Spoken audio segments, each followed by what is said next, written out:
Ninuno namin Maharlika noon, kami Pilipino na ngayon. Saksi sa matalinhagang alay ng kasaysayang tila bugtong ang nilalaman. Mga ninunong nagbigay ng lakas, sarili, buhay at pagkadakila para sa tinubuang bayan.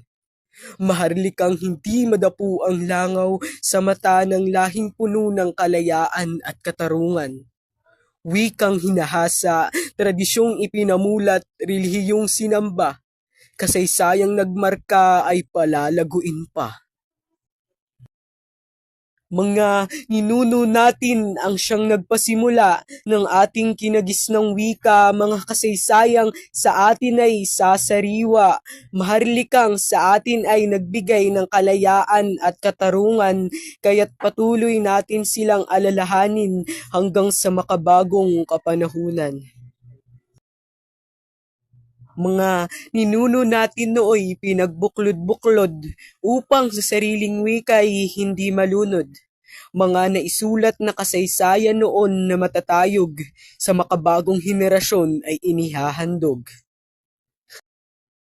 Kasaysayan ng ating mga ninuno ay huwag kalimutan. Ito'y mahalagang bahagi ng kulturang Pilipino, may baying letra na sinaunang pangkasulatan. Minana natin sa ating mga ninunong katutubo. Ninuno namin Maharlika noon, kami Pilipino na ngayon. Dama natin ang pagbabago ng henerasyon magmula sa wika pati na rin sa kultura at relihiyon. Lahi naming bughaw at kami ang bagong Maharlika sa kasalukuyang panahon.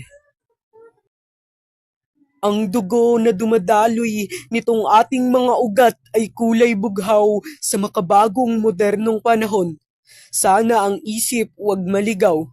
Baybaying letra at kultura na atin pang minana sa ating mga katutubong ninuno. Tradisyon at wika sa kasaysayan sana'y manatili at nang hindi maglaho. Mula sa ating mga ninuno'y nag-ugat-yaring kasaysayan, kanilang mga natatanging kontribusyon sa lipunan lalo na sa larangan ng panitikan.